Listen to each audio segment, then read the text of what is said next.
nữ tổng tài bá đạo đến trại trẻ mồ côi nhận nuôi nam chính. Bất ngờ nghe thấy giọng trẻ con chê bai vang lên, con mắt thẩm mỹ của mỹ nữ thật quá kém.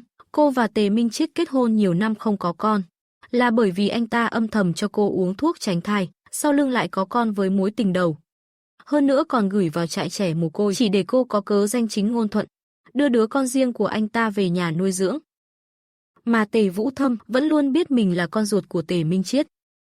Cậu ta nghĩ chính cô là người chia rẽ cha mẹ mình, cho nên trong lòng vừa hận vừa khao khát chiếm hữu cô. Một khi cậu ta có đủ năng lực, người đầu tiên cậu ta muốn hại chính là cô, còn sẽ chiếm đoạt toàn bộ tài sản và tất cả mọi thứ của cô làm của riêng. Không chỉ có vậy, cậu ta còn sẽ trả thù hết thảy những người thân cận bên cô. Hồng Đậu lắc đầu thở dài, ánh mắt mang chút thương cảm nhìn Triệu Vân Noãn. Ngay khoảnh khắc ấy, trên gương mặt Triệu Vân Noãn hiện rõ vẻ hoảng hốt. Giọng nói đó phát ra từ đâu? Ở đây chỉ có cô và Tề Minh Chiết, cùng với Vũ Thâm trước mặt. Không ai mở lời cả. Bất ngờ ánh mắt cô lướt đến một góc phòng, nơi đó có một cô bé mềm mại nằm im. Ánh mắt mang theo chút thương cảm nhìn cô. Chẳng lẽ là bé ấy? Nhìn phản ứng đều không có gì bất thường. Vậy tức là họ không nghe thấy sao? Chỉ có mình cô nghe được. Triệu Vân Noãn nghĩ thầm trong lòng, nhưng cô cũng không vội tin lời của Hồng Đậu. Chỉ là thử dò xét mở lời, nói ra thì Vũ Thâm và anh cũng giống nhau thật đấy, không biết còn tưởng đó là con ruột của anh, Minh Chiết à? Chẳng lẽ anh giấu em có con riêng bên ngoài? Quả nhiên không ngoài dự đoán. Lời vừa dứt, cô liền thấy ánh mắt Tề Minh Chiết lóe lên tia hoảng loạn, nhưng Tề Minh Chiết tâm cơ thâm sâu, rất nhanh đã che giấu đi biểu cảm, lại lộ ra nụ cười dịu dàng quen thuộc. Em nói vậy là quá oan cho anh rồi. Tình cảm anh dành cho em chẳng lẽ em còn không rõ? Trong lòng anh chỉ có mình em thôi. Nhìn cô bằng ánh mắt dịu dàng tha thiết, chậm rãi nói tiếp, anh chỉ là thấy đứa trẻ này vừa rồi chủ động giúp em lau giày, dáng vẻ giống hệt. Anh nghĩ nếu nuôi một đứa con biết hiếu thảo như vậy, biết vâng lời với em, sau này anh không còn nữa cũng có người chăm sóc em. Đó là suy nghĩ thật lòng của anh. Nghe những lời dối trá này mà thấy rợn người. Hồng Đậu thầm khinh bỉ trong lòng. Thật đúng là không biết xấu hổ, còn dám nói trong lòng chỉ có nữ tổng tài xinh đẹp. Vậy thì Tề Vũ Thâm từ đâu mà có? Đối với mối tình đầu thì lưu luyến không quên, nhưng lại không cản trở việc thay thư ký liên tục. Tối hôm qua, hắn ta còn dây dưa ngay trên giường của cô thư ký nhỏ, vậy mà còn lấy lý do là họp hành hút thuốc. Sắc mặt Triệu Vân Noãn lập tức thay đổi.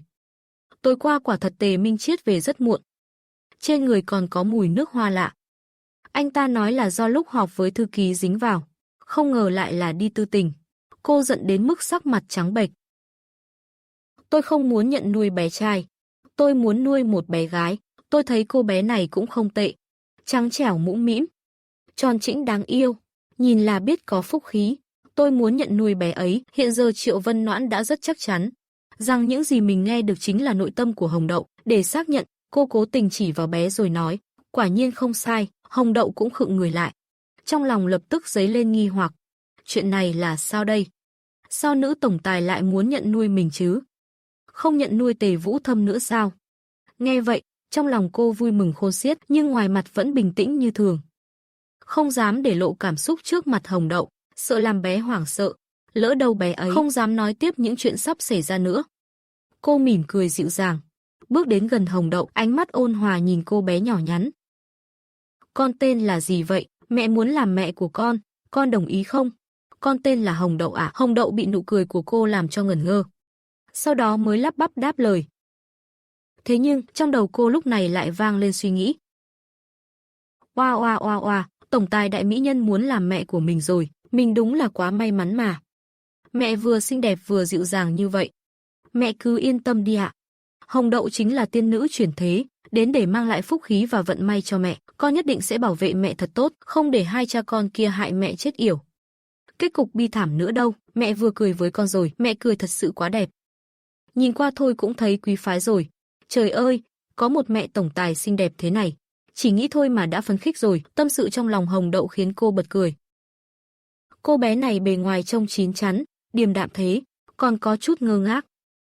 Không ngờ trong lòng lại cuồng nhiệt đến vậy, càng khiến cô yêu quý hơn. Tiên nữ chuyển thế à? Vậy chính là ngôi sao may mắn của cô rồi. Tề Minh Chiết dã tâm lang sói, lại dám tính kế với cô tuyệt đối không để hắn toại nguyện. Cái tên Hồng Đậu nghe rất dễ thương. Sau này con tên là Triệu Hồng Đậu nhé, mẹ là mẹ của con, mẹ tên là Triệu Vân Noãn, con thích cái tên này không? Cô vừa cười vừa bế Hồng Đậu lên. Hồng Đậu gật đầu lia lịa. Trong lòng vui sướng đến phát điên. Thích tên này, thích cả mẹ nữa, nói nhanh lên, nói thích đi. Nói một chữ thích thôi cũng cả lăm. Cái miệng này còn có ích gì nữa chứ, mẹ thật dịu dàng. Trong vòng tay mẹ thật ấm áp và dịu dàng. Thật khiến con cảm thấy an toàn, dù gì cô cũng từng trải qua nhiều sóng gió. Với những lời thầm thì say mê của Hồng Đậu, sắc mặt cô vẫn giữ được sự bình tĩnh.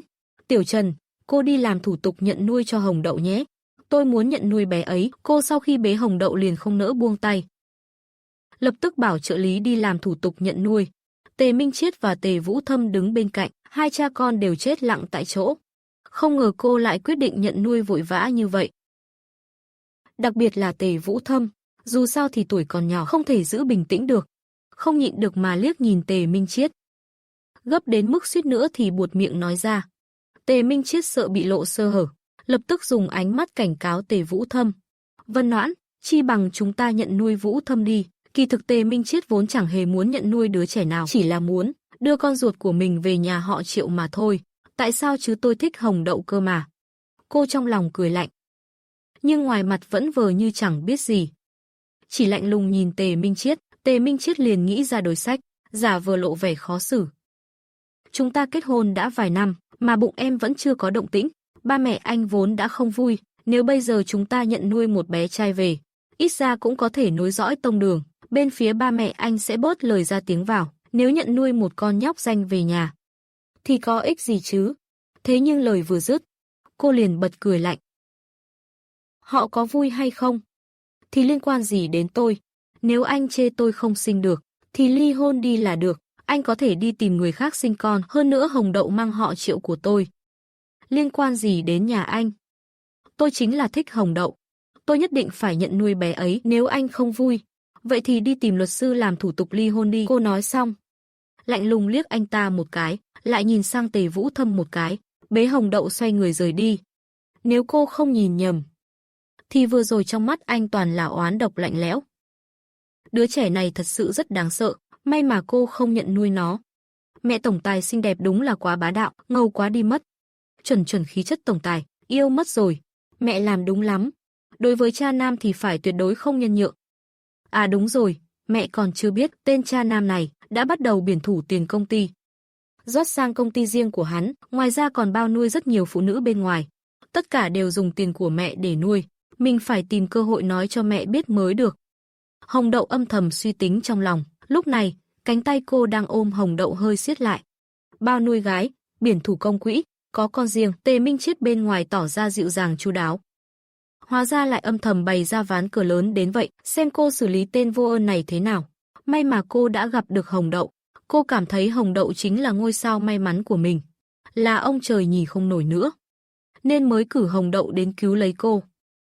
Vì vậy sau khi đưa Hồng Đậu về nhà, cô lập tức dặn người hầu, chuẩn bị cho bé một bộ công chúa, đắt nhất và đẹp nhất.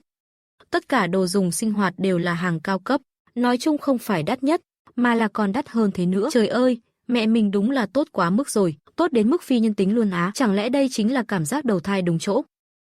Sao cứ cảm giác như đang mơ vậy ta? Mẹ tổng tài xinh đẹp thế này ai mà khước từ nổi. Dù sao thì con là con không từ chối nổi rồi. Nghe được tâm sự của Hồng Đậu, tâm trạng cô lập tức tốt lên. Cô định sẽ đích thân xuống bếp nấu cho bé bữa ăn. Thế nhưng khi cô vừa chuẩn bị xong bữa cơm, liền nghe thấy Hồng Đậu bật khóc oa một tiếng. Triệu Vân Noãn lập tức chạy ra ngoài, thấy Hồng Đậu đang ôm chặt lan can cầu thang không buông. Chỉ cần trượt tay là có thể ngã xuống. Cùng lúc đó, một đứa trẻ khác lăn từ cầu thang xuống. Hồng Đậu khóc to, mẹ ơi cứu con sợ lắm. Triệu Vân Noãn vội chạy tới bế Hồng Đậu xuống. Rồi hỏi, có chuyện gì vậy? Hồng Đậu chỉ vào Tề Vũ Thâm đầu đầy máu me. Nức nở nói, anh ta định đẩy con xuống cầu thang. Con ôm lấy trụ, anh ta liền tự ngã xuống. Tề Minh Chiết cũng vừa kịp chạy đến, thấy Tề Vũ Thâm bị thương, lập tức giận dữ bừng bừng. Triệu Vân Noãn, thằng bé chỉ là một đứa trẻ, sao cô lại ra tay với nó được? Cô lạnh lùng nói, tôi còn chưa hỏi anh đấy. Sao lại dẫn thứ mèo chó gì về nhà tôi? Sắc mặt Tề Minh Chiết tái mét, Vũ Thâm, Không phải mèo chó gì cả, tôi đã nhận nuôi nó, bây giờ nó là con trai tôi, anh nhận nuôi nó à? Vậy thì mang nó về nhà họ Tề mà nuôi, đừng đưa đến nhà tôi không chấp nhận nó. Cô tức giận bừng bừng. Giọng nói cũng lạnh lùng cao vút hẳn lên. Anh tự tiện mang Tề Vũ Thâm về nhà. Chính là muốn ép cô phải chấp nhận nó. Nhưng giờ Tề Vũ Thâm bị thương. Không phải lúc để tranh cãi. Anh ta chỉ có thể bế Tề Vũ Thâm lên. Vẻ mặt vội vàng đưa tới bệnh viện. Trước khi rời đi, còn lạnh lùng liếc Hồng Đậu một cái. Hồng Đậu run rẩy vì sợ. Xong rồi, lão già không định giết người diệt khẩu đấy chứ. Rõ ràng là con trai ông ta ra tay trước, còn nói tôi cướp thân phận của hắn, nói rằng tất cả của tôi đều phải là của hắn, nhà này chắc chắn có camera chứ nhỉ. Cô ôm chặt Hồng Đậu vào lòng an ủi. Hồng Đậu đừng sợ, có mẹ ở đây, sẽ không ai làm hại con được. Mẹ ơi, mẹ gọi mấy cậu của con về để làm chỗ dựa đi. Triệu Vân Noãn nói xong, lập tức lấy điện thoại ra, nhắn tin cho mấy người em trai của mình. Báo rằng mình đã nhận nuôi một cô con gái, bảo họ lập tức quay về, nhà họ Triệu có 4 anh em. Triệu Vân Noãn là chị cả. Các em trai đều không ai muốn kế thừa gia nghiệp, vì họ đạt được thành tựu riêng của mình. Nên cô buộc phải gánh vác việc kế thừa gia nghiệp. Mấy người em trai đều rất kính trọng cô. Chỉ có anh 2 Triệu Vân Sinh đang khảo cổ ở nước ngoài, thật sự không thể quay về được. Anh 3 Triệu Vân Khởi, anh 4 Triệu Vân Dương thì đều đã quay về. Vân Khởi, Vân Dương, đây chính là con gái của chị, Triệu Hồng Đậu. Hồng Đậu, đây là cậu của con. Còn đây là cậu 4, nhanh gọi cậu đi nào. Triệu Vân Noãn liền bế Hồng Đậu lại gần. Khuôn mặt dịu dàng giới thiệu. Lúc này Hồng Đậu đã được tắm rửa sạch sẽ, cả người thơm tho mềm mại. Lại mặc chiếc váy mới mà cô vừa mua. Trông vô cùng tròn trĩnh, đáng yêu, khuôn mặt ngập tràn phúc khí. Mọi người đều rất thích Hồng Đậu. Hồng Đậu, đây là quà gặp mặt của cậu ba. Con đeo vào đi nhé. Triệu Vân Khởi đã chuẩn bị quà từ lúc trên đường, mang tới là một chiếc khóa bình an. Làm từ vàng nguyên chất, tinh xảo vô cùng, nhìn là biết giá trị không nhỏ. Hồng Đậu, cậu 4 cũng chuẩn bị quà cho con này. Con đeo cái này luôn nhé. Quà của Triệu Vân Dương cũng là đồ đeo cổ. Một miếng ngọc bội dương chi trắng muốt. Đeo cái của cậu ba đi, cậu ba tặng cái này, còn phát ra tiếng leng keng nữa, vui lắm luôn. Không được, phải đeo cái của cậu 4. Cái của cậu 4 nhẹ hơn, còn cái của cậu ba nặng lắm. Đeo của anh, phải đeo của anh là cậu ba mà, còn em là tứ đệ. Có xếp thì cũng phải đến lượt anh trước, phải đeo của anh trước. Hai người lập tức tranh cãi không ngừng. Hồng Đậu lần đầu tiên thấy người lớn mà trẻ con như vậy. Có chút bất lực, cũng có phần cạn lời. Cuối cùng, vẫn là Triệu Vân Noãn đứng ra chặn lại màn tranh chấp này. Cậu ba này, về nhà có chuyện muốn thông báo sao? Là chuyện gì vậy? Suýt nữa thì quên mất, để anh ra ngoài một lát. Cậu ba lập tức vèo một cái, lặng lẽ như bóng ma chạy ra ngoài, để lại cô và tứ đệ nhìn nhau ngơ ngác. Chưa kịp phản ứng lại, cậu ba đã quay về, nhưng lần này còn dẫn theo một người. Một cô gái trẻ tóc xoăn đỏ rực. Chị ơi, chính thức giới thiệu với mọi người bạn gái của em. Lý Han. Đây là chị cả của anh, đây là em trai của anh còn một anh hai nữa, nhưng hiện vẫn chưa về. Lần sau sẽ giới thiệu em làm quen, khi nào thì có bạn gái thế? Hai người quen nhau thế nào? Nhà ở đâu? Ba mẹ làm nghề gì? Em đang làm công việc gì? Cô không ngờ em trai lại có bạn gái thật. Người ta nói chị cả như mẹ, chuyện gì cũng lo, lập tức bắn ra một chuỗi 7 câu hỏi linh hồn. Những câu hỏi ấy khiến Lý An có phần bối rối. Triệu Vân Khởi lập tức làm nũng. Chị ơi, chị đang tra hộ khẩu à? Còn hỏi kỹ hơn cả em, một người làm cảnh sát nữa. Ăn cơm trước đi đã, không phải chị nói, sẽ tự tay xuống bếp nấu sao? Em đói rồi đấy. Triệu Vân Noãn khẽ mỉm cười, liền gọi người hầu mang cơm lên bắt đầu dùng bữa. Trên bàn ăn, Triệu Vân Noãn cùng hai cậu không ngừng gắp thức ăn vào bát Hồng Đậu, giục bé ăn nhiều vào. Hồng Đậu đến thế giới này đã lâu, luôn sống ở trại trẻ mồ côi, đây là lần đầu tiên được ăn bữa cơm đàng hoàng, nên ăn rất ngon miệng, cảm thấy vô cùng thơm ngon. Lúc này Lý An bất ngờ lên tiếng, em cũng muốn ăn món đó. Cho em thêm một phần đi. Từ lúc bước vào nhà, cô ta đã không có thiện cảm với Hồng Đậu, vì trên đường Triệu Vân Khởi đã nói rõ, Hồng Đậu là con nuôi, không phải con ruột của chị anh. Nên Lý An hoàn toàn không xem Hồng Đậu ra gì. Chỉ còn một phần thôi, cô ăn món khác đi, Hồng Đậu thích món này. Triệu Vân Khởi có chút áy náy nhìn cô, rồi gắp món khác vào bát cô ấy. Sắc mặt Lý An lập tức sa sầm xuống. Liếc Hồng Đậu một cái lạnh lùng. Ánh mắt oán hận kia đâm thẳng về phía bé. Hồng Đậu bỗng dùng mình một cái. Trong lòng lập tức hét lên. Chết rồi. Mải ăn quá. Suýt nữa thì quên mất chuyện chính. Trong nguyên tắc, cậu ba Triệu Vân Khởi vốn đã hy sinh vì nhiệm vụ. Chết rất thảm thương. Lời vừa nghĩ xong thì trên bàn vang lên tiếng cạch. Triệu Vân Noãn, Triệu Vân Khởi và Triệu Vân Dương đồng loạt làm rơi đũa xuống bàn trong cùng một khoảnh khắc. Cô là người phản ứng đầu tiên. Cô lập tức nhặt đũa, dùng điện thoại gửi tin nhắn, gửi vào nhóm chat chị em trong nhà. Mấy người cũng nghe thấy tiếng lòng của Hồng Đậu à. Đừng để lộ ra, kẻo bé sợ rồi không dám nói tiếp. Vân Khởi và Vân Dương vẫn còn hoảng hốt. Đọc được tin nhắn mới hiểu ra, thì ra cô đã sớm phát hiện. Họ mới thở phào nhẹ nhõm. Một người khẽ thì thầm, nói thật, cái chết của cậu ba không thể không liên quan đến Lý An. Người tên Lý An này thực ra là một kẻ thực dụng mê hư vinh, bình thường ăn chơi lười biếng, chỉ thích câu đại gia.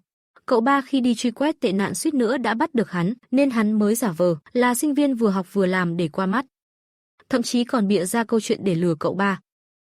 Cuối cùng, cậu ba vô tình bị hắn dính líu với bọn buôn ma túy, bị dụ dỗ, rồi dính luôn vào nghiện ngập. Hắn vì muốn có ma túy mà bán đứng cậu ba, khiến nhiệm vụ thất bại. Cậu ba chết thảm. Tên Lý An này đúng là tai họa, mình phải nhắc mẹ mới được, nếu cậu ba còn sống. Tề Minh Chiết cũng không dám, tùy tiện hại chết mẹ như vậy. Hồng Đậu tức giận đến siết tay, cảm thấy cơm canh trước mặt chẳng còn ngon miệng. Người thấy mất khẩu vị không chỉ có Hồng Đậu. Không phải chứ, ăn một bữa cơm thôi mà biết cậu ba mình sắp chết. Chị cả cũng sẽ bị anh rể hại chết, mình chỉ muốn ăn bữa cơm thôi mà, mình đã làm gì sai đâu.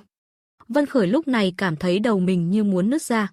Nói mình hy sinh vì nhiệm vụ thì còn chịu được. Chứ nói bị đàn bà bán đứng mà chết, thì thật sự quá khó chấp nhận.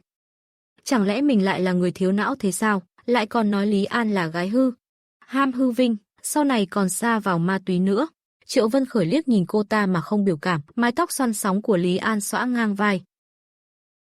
Trông vừa hiền dịu lại đoan trang, đúng là vừa có nhan sắc, lại vừa dịu dàng, bạn gái hoàn hảo. Không lẽ Hồng Đậu đã nhầm rồi? Lúc này Hồng Đậu vừa nhai vừa chau mày nghĩ ngợi. Chỉ là phải làm sao để khiến cậu ba nhìn rõ bộ mặt thật của Lý An đây. Đúng lúc ấy, con mèo bất ngờ chạy vào phòng ăn, bộ dạng trắng muốt mũm mĩm đáng yêu cực kỳ. Mèo kêu meo một tiếng, nghe mà lòng người cũng tan chảy theo. Nhưng lại để ý thấy Lý An vừa ăn vừa lườm nguýt. Còn đảo mắt một vòng, Lý An không thích động vật sao? Vậy liệu mình có thể dùng mèo con để thử bóc trần bản chất thật của cô ta không? Hồng Đậu nghĩ vậy rồi nghiêm túc gật đầu một cái. Đôi mắt lại sáng lấp lánh tiếp tục ăn cơm. Lý An thấy bé ăn mà còn lắc đầu lắc cổ. Trong lòng càng thêm khinh thường. Nhà họ Triệu đúng là chẳng có quy củ gì cả. Không chỉ để mèo vào phòng ăn, còn để mặc con bé kia ăn uống nghênh ngang. Nhìn là thấy chướng mắt rồi. Lúc này Hồng Đậu đã đặt đũa xuống. Chạy ra ngoài lóc cóc. Mẹ ơi, con ăn no rồi, con ra ngoài chơi nhé. Đi cẩn thận nhé, cô mỉm cười dặn dò. Giả vờ như không có chuyện gì mà tiếp tục ăn. Vân Khởi và Vân Dương cũng căng người.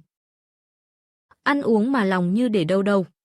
Ánh mắt vẫn lén dõi theo Hồng Đậu không rời. Chỉ thấy Hồng Đậu bế mèo con lên, cọ cọ nhẹ nhàng vào lưng nó. Rồi chạy về phía bàn ăn, chân hơi vấp một chút, cả người cùng mèo lao thẳng về phía trước, đâm thẳng vào người Lý An. Vuốt mèo cào một đường rõ ràng lên váy cô ta. Chết tiệt, đây là váy mới của tôi đấy. Giá tận 20.000 cơ mà, con mèo rách nát mà dám phá hỏng nó, tôi muốn giết nó luôn, Lý An gào thét trong lòng. Theo phản xạ lập tức muốn đứng dậy, nhưng Hồng Đậu vẫn còn nằm trên đùi cô, nên cô chỉ có thể tức đến phát điên. Vân Khởi vội kéo Hồng Đậu dậy. Lo lắng hỏi bé, Hồng Đậu, con không sao chứ? Không sao đâu, con ổn mà, cậu ba. Cô bé đã tính toán khoảng cách rất kỹ càng rồi, nhưng sau đó vẫn lễ phép cúi đầu xin lỗi Lý An. Xin lỗi gì ạ? Mèo con làm bẩn váy của dì rồi. Lý An đứng phát dậy, cố kiềm chế cơn tức muốn chửi thề. Nở nụ cười dịu dàng, nói, không sao đâu con. Hồng Đậu, nhưng đây là phòng ăn mà. không phải nơi để ôm mèo chơi đâu, nếu con muốn chơi, thì để dì ba dẫn con ra ngoài chơi nhé. Lý An nói xong, còn cố tỏ vẻ thân mật xoa đầu Hồng Đậu. Nhẹ nhàng vuốt ve, Hồng Đậu liền vui vẻ đồng ý, ôm mèo đi ra ngoài. Lý An cũng đi theo sau, hai người dần dần đi tới vườn sau biệt thự. Vườn sau nhà họ Triệu rất rộng, bên trong còn có cả một bể bơi lớn. Lý An nhìn thấy hồ bơi rộng lớn phía xa. Lòng ác độc ta đã không thể kiềm chế nữa. Cô ta giang tay ra hướng về phía Hồng Đậu. Bế mèo lâu thế chắc mệt rồi nhỉ, đưa đây, để dì ba bế giúp con nhé. Sắp rồi, sắp đến rồi. Lý An cuối cùng cũng không nhịn được Hồng Đậu liền ngoan ngoãn. Hồng Đậu ngoan ngoãn. Đặt chú mèo con vào vòng tay của Lý An, mỉm cười ngọt ngào, vừa hay con cũng muốn về lấy thức ăn cho mèo. Nói xong, bé liền quay người chạy về phía nhà kho để lấy đồ. Lý An thấy bé đi xa, nét mặt đang tươi cười lập tức co giật dữ dội. Cô ta lập tức lao nhanh về phía hồ bơi. Ngồi thụp xuống, ấn mạnh chú mèo con vào làn nước. Gương mặt cô ta lập tức trở nên méo mó đáng sợ, miệng gào lên, chết đi chết đi. Đồ mèo thối này, mày dám làm bẩn váy mới của tao à? Tao phải dìm chết mày, phải dìm chết mày. Thì cảnh tượng hiện ra trước mắt là cô ta đang nhấn mèo xuống nước, bé hét toáng lên, dì ơi dì đang làm gì vậy? Bé đã đoán Lý An sẽ làm gì đó với mèo. Nhưng bé chỉ nghĩ cùng lắm là vứt bỏ nó, chứ không thèm quan tâm, nào ngờ cô ta lại muốn dìm chết con mèo. Trời ơi, mèo con đáng yêu thế cơ mà, sao cô ta nỡ lòng nào ra tay chứ? Lý An không ngờ, Hồng Đậu lại quay lại nhanh như vậy. Cô ta hoảng loạn ném mèo ra, rồi định đứng dậy giải thích, nhưng quá hoảng hốt. Thấy Hồng Đậu chạy đến, cô ta theo bản năng muốn tránh, chân trượt một cái. Lý An ngã nhào xuống hồ bơi. Cứu với, tôi không biết bơi. Lý An hoảng loạn hét lên. Hồng Đậu chạy đến sát bờ hồ, vội vã vớt con mèo vẫn đang vùng vẫy. Mèo trắng toàn thân, ướt sũng được Hồng Đậu bế lên bờ. Vẫn còn run lẩy bẩy, đôi mắt màu hổ phách đầy hoảng sợ. Lúc này Vân Khởi nghe thấy tiếng kêu cứu, cũng vội chạy tới, nước trong hồ không sâu, nhưng anh vẫn đưa tay kéo Lý An lên. Chiếc váy của cô ta dính sát vào cơ thể, lạnh ngắt, nhầy nhụa khiến anh cực kỳ khó chịu. Lửa giận trong lòng anh ngày càng bốc cao. Đáng chết, Hồng Đậu bất ngờ xông tới gây rối, khiến cô ta mất đà ngã xuống hồ bơi.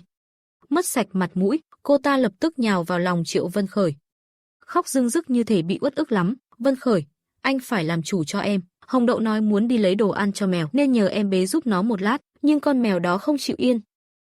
Nó nhảy xuống hồ bơi mất tiêu, em chỉ muốn cứu nó thôi, ai ngờ lại bị Hồng Đậu hiểu lầm. Cô ta còn giơ tay chỉ con nhỏ. Chính nó đẩy em xuống nước. Nó vì một con mèo mà dám đẩy em xuống hồ. Hồng Đậu trừng to mắt kinh ngạc, thầm gào trong lòng. Trời ơi! Cái đầu của cô ta xoay chuyển nhanh quá vậy. Rõ ràng là cô ta muốn dìm chết mèo, giờ lại bịa chuyện nói là muốn cứu. Còn vu oan cho mình là đẩy cô ta, đúng là kiểu lươn lẹo điển hình. Không lẽ cậu ba lại thật sự tin lời cô ta sao? Nghĩ đến đây, Hồng Đậu trừng mắt nhìn Vân Khởi. Nghe được tiếng lòng của Hồng Đậu, Triệu Vân Khởi thật sự nổi giận. Anh sợ bản thân sẽ mềm lòng thiên vị, liền đẩy Lý An ra. Sắc mặt đen như đá, lạnh giọng nói, Hồng Đậu nhỏ như thế, làm sao đẩy nổi em chứ? An An, nói thật đi, anh vẫn muốn cho cô ta một cơ hội nhận lỗi, vẫn muốn tin cô ta, nào ngờ Lý An càng nói càng kích động. Cô ta trợn mắt lên, gào lên với Vân Khởi, em đang nói thật đó. Chính nó vì mèo mà đẩy em xuống nước. Triệu Vân Khởi hoàn toàn thất vọng, anh lạnh giọng nói với Lý An. Trong sân nhà chị cả đều có lắp camera, chuyện thật ra sao? Xem camera là biết rõ liền thôi. Ai lại lắp camera ở vườn sau cơ chứ? Mặt Lý An lập tức biến sắc, thấy Triệu lão tứ đã mang laptop đến. Sắc mặt cô ta trắng bệch như tờ giấy. Triệu Vân Khởi nhìn thấy dáng vẻ đó, lại càng thất vọng đến tận cùng. Anh đút tay vào túi, lạnh lùng nói với cô ta, An An, anh không ngờ em không chỉ ngược đãi động vật, mà còn vu oan cho Hồng Đậu, anh không chấp nhận được con người như em. Chúng ta chia tay đi. Lý An tức đến nghiến răng ken két, gào lên với Vân Khởi, chia thì chia. Vân Khởi, anh tưởng tôi cần anh chắc, cứ chờ đấy, anh sẽ hối hận. Lý An quay người bỏ chạy. Lúc này Triệu Vân Khởi mới bế mèo con lên, cùng Hồng Đậu quay lại phòng khách. Người giúp việc đã chuẩn bị sẵn khăn tắm và máy sấy tóc chờ sẵn. Vân Khởi tự tay lau khô cho mèo con, lau sạch nước dính trên người nó rồi dùng máy sấy nhẹ nhàng sấy khô, làm cho nó cảm thấy thoải mái dễ chịu, sau đó mới đặt mèo con vào ổ ấm áp của nó. Hồng Đậu thấy anh suốt từ nãy đến giờ cứ buồn rười rượi, liền ôm lấy chân anh, ngẩng đầu lên an ủi, "Cậu ba, cậu đừng buồn nữa, sau này nhất định cậu sẽ gặp được một cô bạn gái thật sự tốt mà." Vân Dương ôm laptop bước vào, gật đầu phụ họa, Hồng Đậu nói đúng đó. Loại phụ nữ đó không đáng để anh đau lòng, nhưng đúng là cậu ba cũng thật đáng thương. Cây sắt nở hoa mới có bạn gái lần đầu, mà lại gặp đúng một kẻ hai mặt, ác độc giết động vật như vậy. Trời mới biết khi nãy xem lại đoạn video, nhìn thấy gương mặt cô ta biến đổi mà sợ muốn chết. Cô ta thật sự quá đáng sợ. Triệu Vân Dương cảm thán, may mà có Hồng Đậu nhắc nhở kịp thời. Nếu không thì cậu ba sau này thật sự sẽ bi thảm như nào. Triệu Vân Dương lập tức dùng mình ớn lạnh, nhìn Hồng Đậu với ánh mắt càng thêm cảm kích. Đây chính là phúc tinh đổi mệnh của nhà họ Triệu. Về sau nhất định phải nâng niu cưng chiều bé hết mực.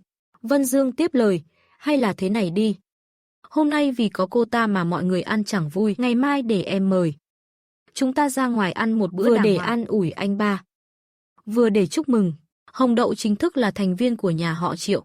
Triệu Vân Khởi lập tức đồng ý. Ngày hôm sau, cả nhà họ Triệu lại tụ họp tại khách sạn Vận Lai cao cấp nhất ở thành phố Vân. Khi mọi người đang vui vẻ dùng bữa, Triệu Vân Dương nhận được một cuộc gọi, giọng nói đầu dây bên kia mang đầy khiêu khích. Này Triệu Vân Dương, lần trước để cậu thắng là ăn may thôi đấy. Hôm nay tôi lại tổ chức một cuộc đua nữa. Có dám đến đấu tiếp với tôi không? Có gì mà không dám. Tôi bước chân vào giới đua xe này, chưa từng sợ bất kỳ ai cả.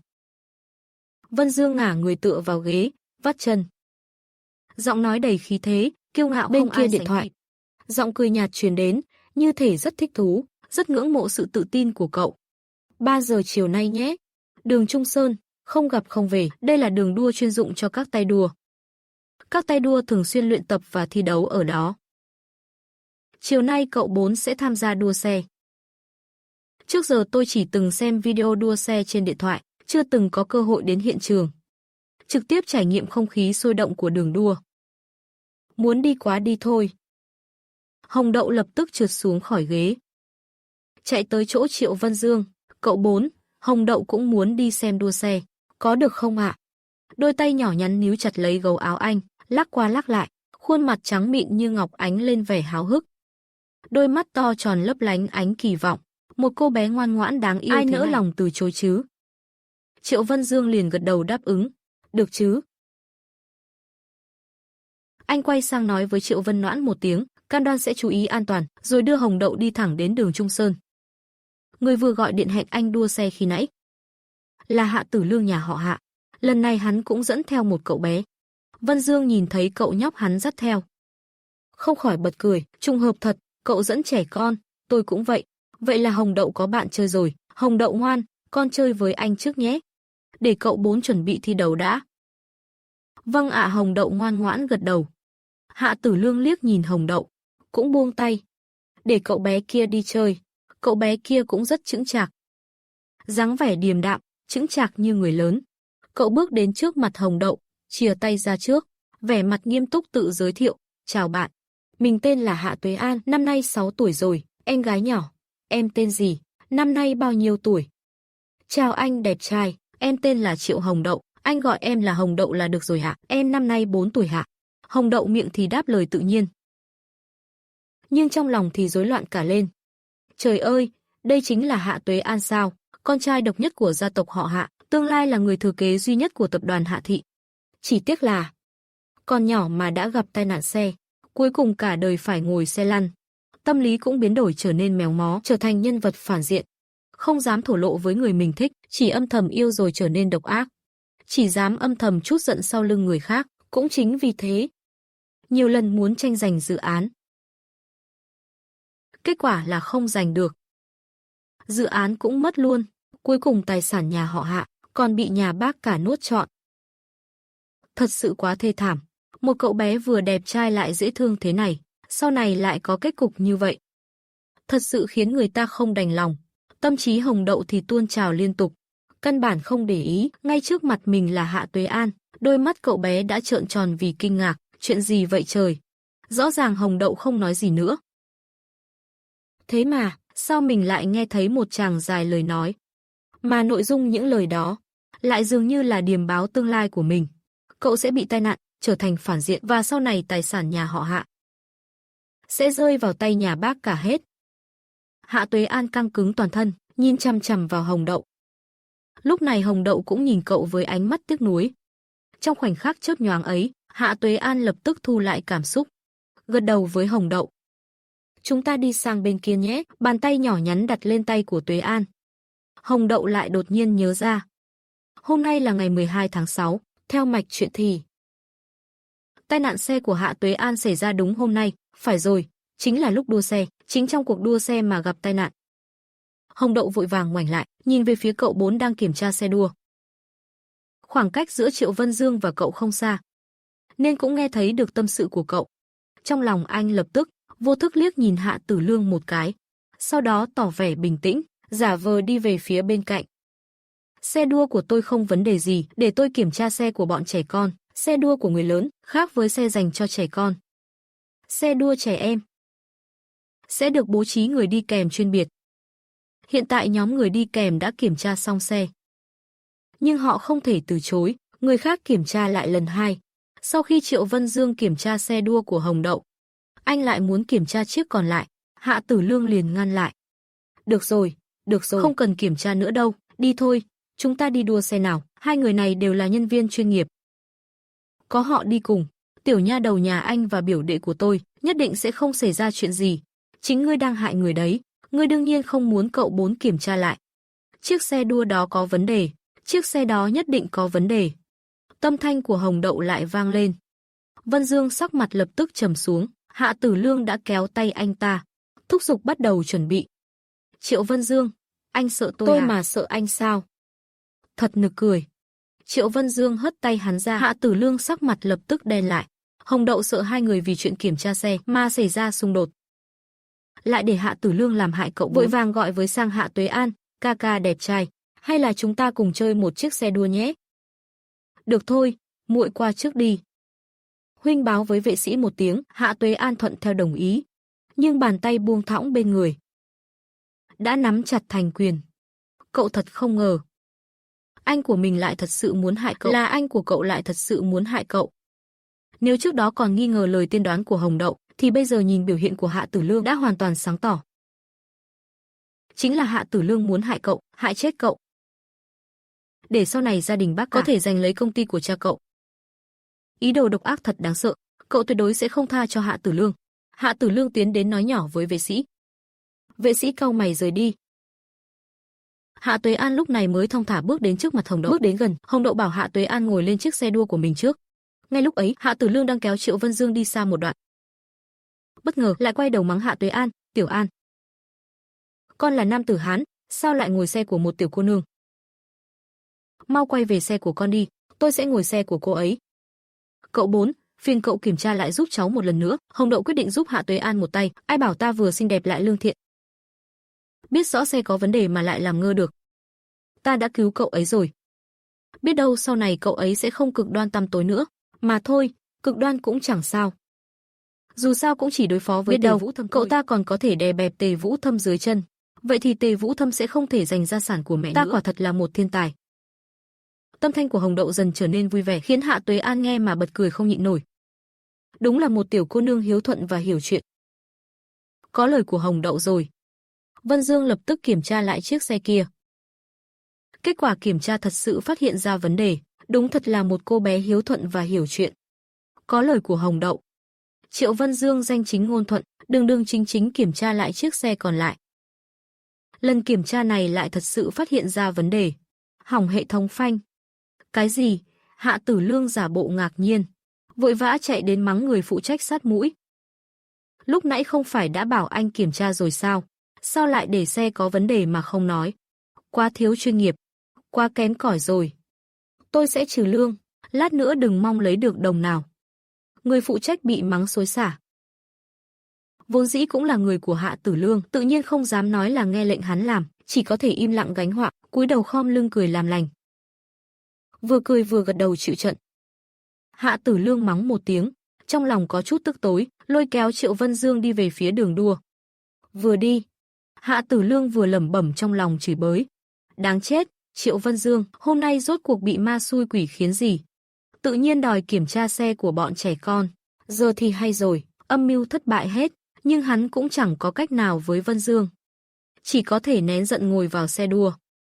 Thề rằng nhất định phải thắng trên đường đua, để cho Vân Dương sau này không dám cãi lời hắn nữa. Vân Dương cũng ngồi lên xe đua của mình. Hai người đến đường đua chuyên nghiệp thi đấu. Hồng Đậu và Hạ Tuế An thì ngồi vào xe đua riêng của mình chơi. Cả hai đều là lần đầu chơi xe đua, chơi cực kỳ vui vẻ. Mãi đến khi hoàng hôn buông xuống, Hồng Đậu mới bịn dịn vẫy tay chào tạm biệt Hạ Tuế An, lên xe quay về nhà. Trên đường về, Hồng Đậu vẫn còn tay múa chân múa, vẻ mặt rạng rỡ, hớn hở kể lại với Triệu Vân Dương chuyện vui lúc chơi xe đua. Triệu Vân Dương thắng cuộc thi, tâm trạng vô cùng tốt, chống cằm lười biếng nghe cô bé huyên thuyên. Đúng lúc đó điện thoại vang lên, Triệu Vân Dương uể oải nghe máy. Đầu dây bên kia là giọng nói gấp gáp của Triệu Vân Noãn. Tứ đệ, em đang ở đâu vậy? Đã đưa Hồng Đậu về chưa? Đang trên đường về nhà này chị, có chuyện gì vậy?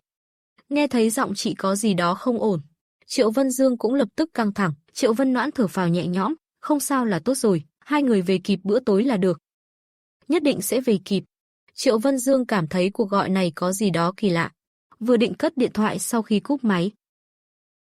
Đột nhiên đập vào mắt là một tin tức vừa được đẩy lên, gần khu Trung Sơn Lộ, có một tay đua gặp tai nạn trên đường về nhà. Cái gì tay đua gặp tai nạn? Vân Dương kinh ngạc, lập tức ấn phát video. Âm thanh phát thanh lạnh lùng vang khắp xe. 18 giờ 8 phút, gần Trung Sơn Lộ xảy ra một vụ tai nạn, người bị thương là Hạ Tử Lương. Trước đó vừa tham gia một cuộc đua ở trường đua Trung Sơn Lộ. Trên đường về thì gặp sự cố, hiện tại nghi ngờ do hỏng phanh. Hỏng phanh? Tại sao lại trùng hợp đúng là Hạ Tử Lương bị hỏng phanh? Xe của hắn vừa được bảo dưỡng vài hôm trước mà. Không lẽ? Triệu Vân Dương chợt nhớ đến chiếc xe đua trẻ em lúc nãy cũng là bị hỏng phanh, mà Hồng Đậu thì từng nói Hạ Tuế An sẽ bị tai nạn. Rốt cuộc là sao đây? Chẳng lẽ không chỉ Hạ Tử Lương gai bẫy trong xe của Hạ Tuế An, mà còn có người ra tay với cả xe của hắn ta? Không lẽ tất cả đều là người trong nhà họ Hạ tự ra tay? Triệu Vân Dương lạnh người dùng mình. Hồng Đậu cũng ngạc nhiên không kém. Cốt truyện đã thay đổi sao? Chẳng lẽ vì mình đòi ngồi xe của Hạ Tuế An, nên tứ cữu kiểm tra xe lại? Kết quả người bị tai nạn lại trở thành Hạ Tử Lương, không hiểu nổi. Nhưng chỉ cần Hạ Tuế An bình an là tốt rồi. Hồng Đậu âm thầm thở phào nhẹ nhõm. Lúc này, Hạ Tuế An cũng vừa nghe được tin tức phát thanh, khóe môi khẽ cong lên. Ánh mắt lóe lên tia lạnh không phù hợp với tuổi thơ. Trong lòng thầm nghĩ, lần này, Hạ Tử Lương chắc sẽ không còn cơ hội hại ta nữa. Nhưng bản thân ta xưa nay ân oán phân minh, có thù báo thù, có ơn báo ơn. Mối thù đã trả xong, giờ đến lúc báo đáp ân nghĩa rồi. Vì đã cứu mạng ta thế nào đây? Lúc này, Hạ Tuế An cũng nghe thấy bản tin thời sự, khóe môi khẽ cong lên một nụ cười nhàn nhạt, trong đáy mắt cậu hiện lên một tia âm trầm không hợp với độ tuổi. Lạnh nhạt thầm nghĩ trong lòng. Lần này, Hạ Tử Lương chắc không còn cơ hội hại ta nữa. Nhưng bản thân từ trước đến nay ân oán phân minh, có thù báo thù, có ơn báo ơn, giờ thì thù đã trả xong. Tiếp theo chính là báo ân. Làm sao báo đáp ân tình cứu mạng của Hồng Đậu đây? Dù sao Hạ Tuế An cũng chỉ mới 6 tuổi, dẫu sớm chín chắn hơn người, nhưng nhất thời cũng chưa nghĩ ra cách gì, bèn giục tài xế nhanh chóng đưa cậu về phủ Hạ. Hạ Tuế An đem chuyện Hồng Đậu cứu mạng nói với Hạ phụ Hạ mẫu. Hai vợ chồng nhà họ Hạ đưa mắt nhìn nhau. Ngay sau đó, Hạ mẫu cầm lên tấm thiệp mời đặt trên bàn. Vừa nãy nhà họ Triệu sai người đưa tới tấm thiệp này, mời chúng ta dự tiệc mà họ tổ chức vào ngày mai. Nói là muốn chính thức giới thiệu con gái duy nhất là Triệu Hồng Đậu, chính là Hồng Đậu cho mọi người làm quen.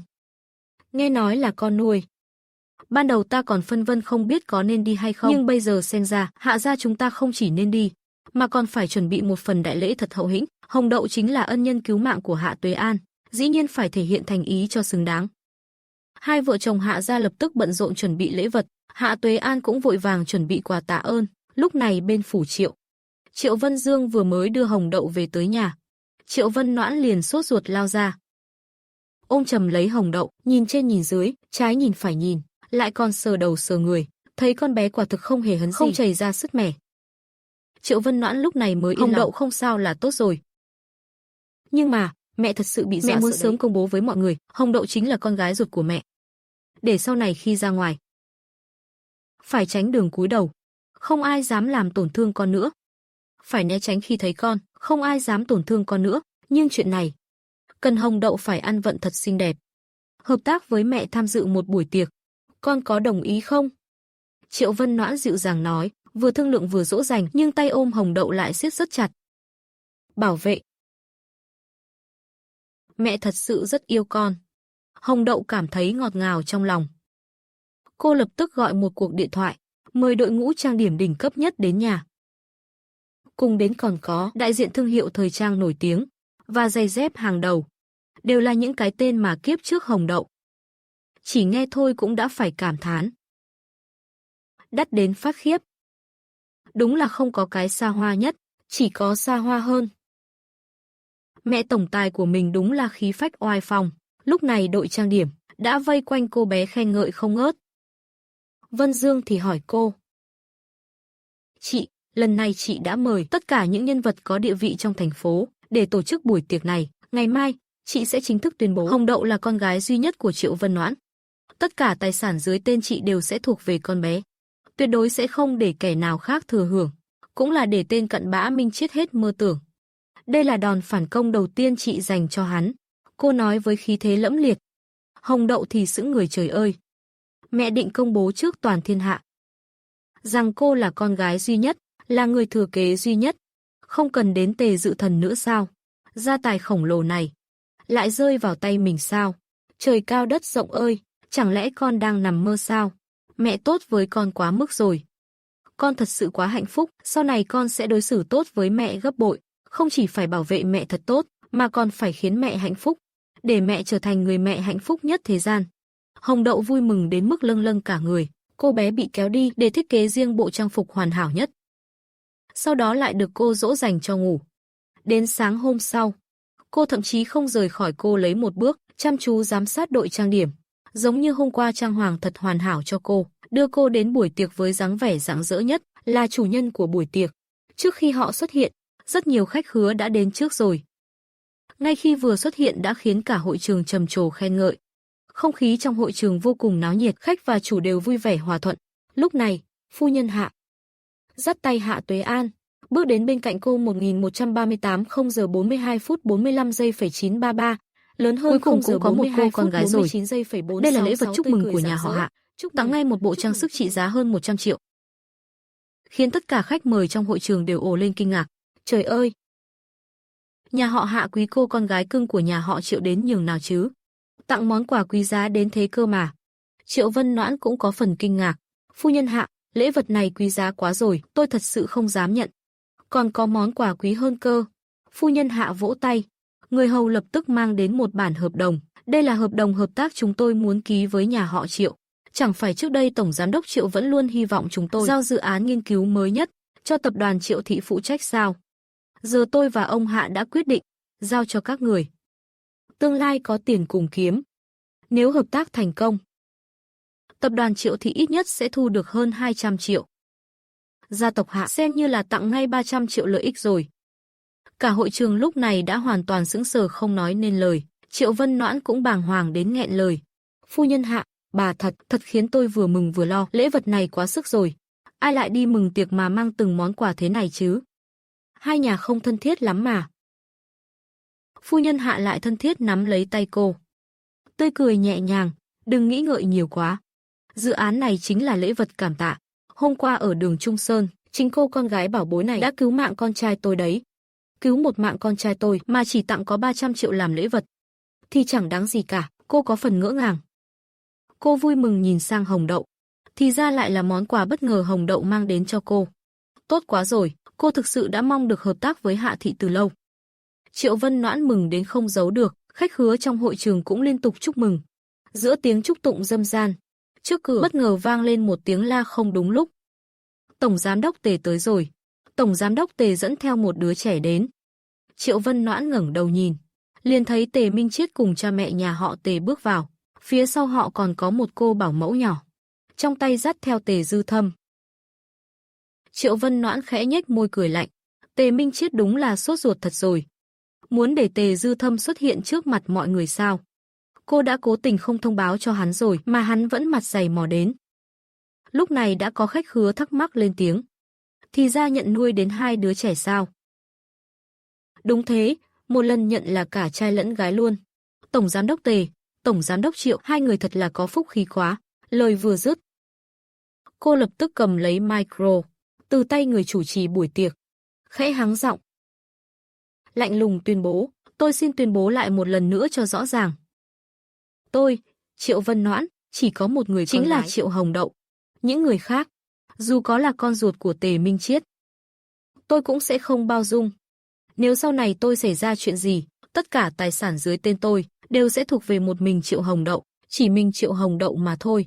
Nói xong, Triệu Vân Noãn liền nắm tay quay người rời đi không chút do dự. Tề Minh Chiết tức đến tím mặt, Tề Mẫu thì không màng thể diện, lập tức đuổi theo. Truy vấn, Triệu Vân Noãn, cô nói vậy là có ý gì? Ý cô là sao? Ý cô là, sau này con trai tôi không có tư cách được thừa kế tài sản của cô. Sao cô nhỏ mọn thế Minh Chiết? Chẳng phải chỉ muốn một đứa con trai thôi sao? Thế thì có gì sai chứ? Cô đi mà hỏi thử xem. Người thừa kế lại không phải là con trai.